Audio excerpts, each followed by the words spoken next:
ርዕሶች አሉ። ከዚህ ውስጥ ሁሉ ግን ዛሬ ይቅርታ በሚለው ትምህርት ርዕስ ላይ እግዚአብሔር ያስተማረኝን እግዚአብሔር ሊናገር የሚፈልገውን ነገር ዛሬ ሼር እናደርጋለን። አሜን ነው። ስለዚህ የምንሰማው ደግሞ ለምንድን ነው? እሱም ለማድረግ ነው። የምንሰማው የእግዚአብሔርን ቃል የምንሰማው እንኖርበት ዘንድ ነው። ስለዚህ ዛሬ የምንነጋገርበት ርዕስ ይቅርታ ሆኖ ግን ጠቅለል ባለው ሰፋ ባለ መልኩ ርዕሱን ለመስጠት የጸሎት እንቅፋቶች በሚል ነው የምናየው። ጸሎትን የሚያደናቅፉ ለጸሎታችን እንቅፋት የሆኑ ነገሮች፣ ጸሎታችንን የሚያደናቅፉ ነገሮች፣ የጸሎት እንቅፋቶች ምንድን ናቸው የሚሉትን ዛሬ እናያለን። እግዚአብሔር አምላክ የተመሰገነ ነው።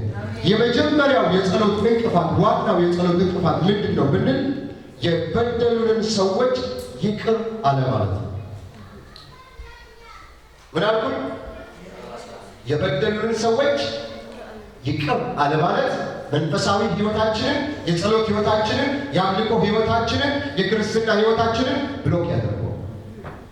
የበደለን ሰው፣ ያስቀየመን ሰው፣ ያናደለን ሰው ካለ ያንን ሰው ይቅር አለማለት፣ የበደለንን ሰው ይቅር አለማለት በእኛና በእግዚአብሔር መካከል ያለው ሪሌሽንሽፕ አፌክት ያደርገዋል።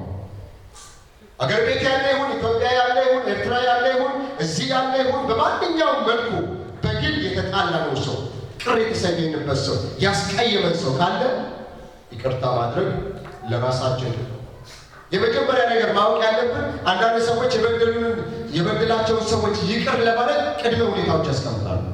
የመጀመሪያ ቅድመ ሁኔታ ምንድን ነው? እሱ ጥፋቱን ማመን አለበት የሚል ይሄ ሰውዬ በድሎኛል፣ ይሄ ሰውዬ አስቀይሞኛል፣ ጥፋቱን ግን ማመን አለበት። ጥፋቱን ይቅር ካላመነ ይቅር አለው የሚል መጸጸት አለበት የሚል ነው። አንድ ነገር ልንገራችሁ፣ የበደለንን ሰው ይቅር ለማለት ሰውየው የግድ ጥፋቱን ማመን የለበትም። የበደለንን ሰው ይቅር ለማለት ሰውየው የግድ መጸጸት የለበትም። ምናልባት ቢጸጸት ጥሩ ነው። በደሉን አይቶ መበደሉን አይቶ ይቅርታ ቢጠይቅ ጥሩ ነው።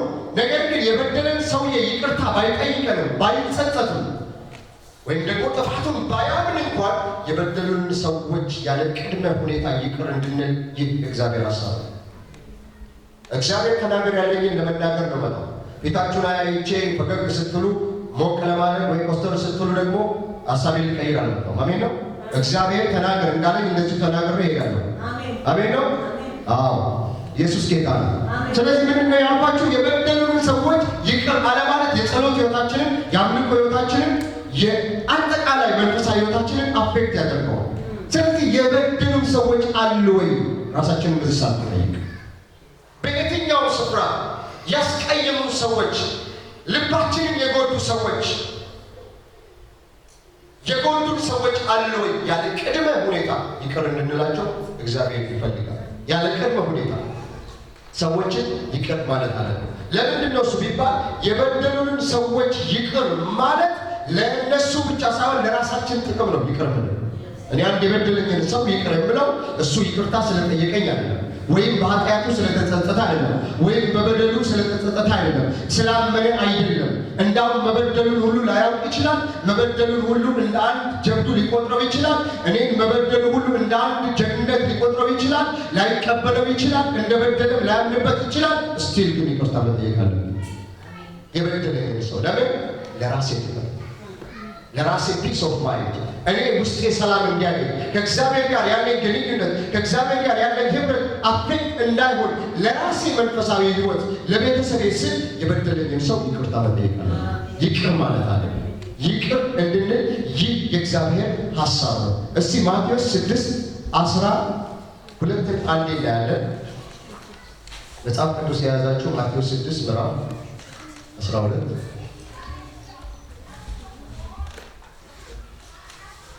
ታዲያ እንግዲህ ያለሽ ናዝሬት ነው። ናዝሬት ኢየሱስ ጌታ ነው።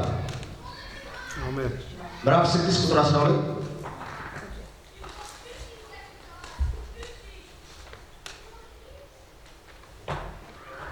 በጌታ ስም አነባለሁ። ሁላችሁ ባዳም 12 ቁጥር ብቻ ነው።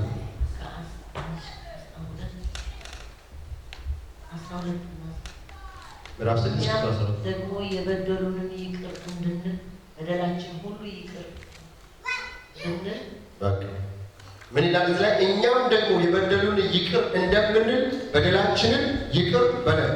ይሄ ማለት በሌላ አባባል የበደሉንን ሰዎች ይቅር ባልን በደላችንን ይቅር አትበለን ማለታቸው። ራሳችን ኮንፊስ እያደረግን እኛም የበደሉንን ይቅር እንደምንል አባት ሆይ በደላችንን ይቅር በለን።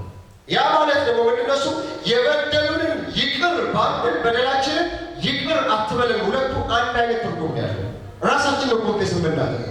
በሌላ አባባል እዛው ላይ ቁጥር 14 ላይ እዛው 6:14 ላይ የሚናገረው ነገራችሁ እናንተም የበደላችሁን ይቅር ብትሉ የሰማዩ አባታችሁ ደግሞ እናንተን ይቅር ይላችኋል ይልና፣ ነገር ግን የሰዎችን ኃጢአት ይቅር የማትሉ ከሆነ አባታችሁም ኃጢአታችሁን ይቅር አይልላችሁም። አንድ እውነት ነገራችሁ እዚህ ላይ ያለው እግዚአብሔር ይቅርታን ሊያደርግለት የማይችል ሊምረው ቢፈልግ እንኳን ይቅር ሊለው ቢፈልግ እንኳን ይቅር ሊለውና ሊምረው የማይችል ሰው አለ። በተለይ አማኝ ግልጽ ነው። እዚህ ጋር ገቢዮ ምንድነው? ገብቶ ምንድነው? በትግርኛ ገባ ተረዲዮ ግልጽ ነው አይደል? ኢየሱስ ጌታ ምንድነው ያልኩት? አሁን ስለ አማኝ ነው የምንነጋገረው። ምን መነጋገር ያለ እግዚአብሔር ሁሉንም ሰው ይቅር ማለት ይፈልጋል፣ መማር ይፈልጋል። ነገር ግን እግዚአብሔር ይቅር ማለት እየፈለገ ምህረት ማድረግ እየፈለገ ምህረት ሊያደርግለት የማይችል ይቅር ሊለው የማይችለው አማኝ ጴንጤ ክርስቲያን አለ። አማኝ አለ። እንደዚህ አይነት አማኝ አለ። በእግዚአብሔር ቤቶች ሆኖ የእግዚአብሔርን ምህረት መቀበል ያቃተው፣ የእግዚአብሔርን ይቅርታ መቀበል ያቃተው፣ የእግዚአብሔርን ምህረት ካለማግኘት የተነሳ ይቅርታውን ካለማግኘት የተነሳ የሰይጣን ሰለባ ሆኖ የሚኖር ተሸንፎ የሚኖር አማኝ ተሸንፎ የሚኖር ጠላት ከቦት ያለ ለምን? ምህረቱን ስለማይቀበል፣ ይቅርታውን ስለማይቀበል፣ የእግዚአብሔርን በጎነት ስለማይቀበል። ለምንድን ነው ቢባል ራሱ መንገዱን ዘግቷል። የበደለውን ሰው ይቅር ማለት ስላልቻለ እግዚአብሔር ደግሞ ይቅር ማለት አልቻለም። ከኔ ጋር ናችሁ? ለዚህ ነው እግዚአብሔር ቃል ሲናገር እናንተ የበደላችሁን ይቅር ብትሉ ኮንዲሽናል ብትሉ፣ የበደላችሁን ይቅር ብትሉ፣ ይቅር ብያለሁ ብትሉ፣ ይቅርታ አድርጌልሻለሁ ብትሉ የሰማዩ አባታችሁ ደግሞ እናንተን ይቅር ይላችኋል። እና ቁጥር 15 ስትራይኪንግ በጣም ከባድ የሆነ ቃል ነው እግዚአብሔር የሚናገረው እዛ ላይ። እኔ ያልጻፍኩት ይሄ ነገር ብዙ ጊዜ ይናገራል። አንዳንድ ጊዜ ሰው ቃል ከበድ ሲለው በቃ እንትን ይላል። ይሄ እግዚአብሔር ቃል የተጻፈው ነው። ቁጥር 15 ላይ ምን ይላል? እዛው ላይ ነገር ግን የሰዎችን ኃጢአት ይቅር የማትሉ ከሆነ አባታችሁ ኃጢአታችሁን ይቅር ይላችኋል። እኔ ካለች አባታችሁ ኃጢአታችሁን ይቅር ይላችኋል ነው። ይቅር አይላችሁ። ይሄ ማለት እግዚአብሔር ይቅር የማይልበት ነገሮች አሉ ማለት ነው። እግዚአብሔር ይቅርታ የማያደርግበት የእግዚአብሔር ምሕረት ከሚቀርብን የእግዚአብሔር ይቅርታ ከሚቀርብን ተዋርደንም ቢሆን ዝቅ ብለንም ቢሆን ያ ሰው ቢያሽሟጥጥም ያ ሰው ባይቀበለው ያ ሰው ባይጸጸትበትም ራሳችንን አዋርደን ምሕረቱ ከኛ እንዳይለይ ይቅርታው ከኛ እንዳይለይ የበደልንን ሰው ሄደን ይቅር እንበል ወገኖች። እሱ ይቅር ባይ ለራሱ ነው፣ የራሱ ጉዳይ ነው። ከእናንተ ዘንድ ግን ተወጡት ይህን ግዴታ። እግዚአብሔር ይቅር የማይለው ኃጢአት ምንድን ነው ቢባል እኛ የበደሉንን ሰዎች ይቅር ማለት ሲያቅተን፣ ይቅርታ ማድረግ ሲያቅተን፣ ልባችን ሲሻክር፣ ልባችን ሲገነድን፣ ወይ ደግሞ እሱ መጥቶ ይቅርታ ካልጠየቀኝ እኔ ይቅርታ አልለውም፣ በበደሉ እኔም በመበደሉ ካልተጸጸተ እኔ ይቅርታ አልጠይቀውም ብለን በመኩራራት ይሁን በተለያየ ምክንያት ቁጭ ስንል እግዚአብሔር ምሕረት መናገር ይጀምራል። እግዚአብሔር እንደዚህ ይሰውራል። ዛሬ የምንሰማው ይሄ ቃል የበደለን ሰው ካለ በተለያየ መንገድ በማወቅም ሊሆን ይችላል፣ ባለማወቅም ሊሆን ይችላል። የጎዳን ሰው ካለ በተለያየ መልኩ ያስከፋን ሰው ካለ